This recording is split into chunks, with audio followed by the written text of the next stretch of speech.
Hey teachers, just wanted to show you a quick little video on how you can monitor students during test taking. So right now we're in the test session. Looking at that session, I can see that I have 2 students that are active within the test and 7 that have completed testing.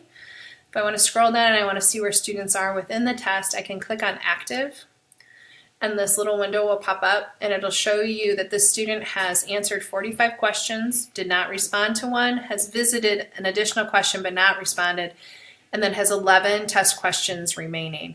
And with this is a good thing to monitor, especially if you have students that are bookmarking questions and coming back to them, or we have students that may answer only a few questions and then try to hit submit, that you can monitor their actual test session while they're testing.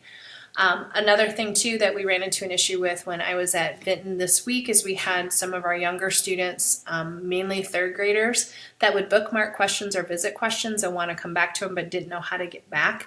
So please let your students know if they get stuck within the test to raise their hand and an adult will help them. Don't just hit submit. Make sure they raise their hand and get support if they need it. If you have any questions, let Morgan or I know. Have a great weekend.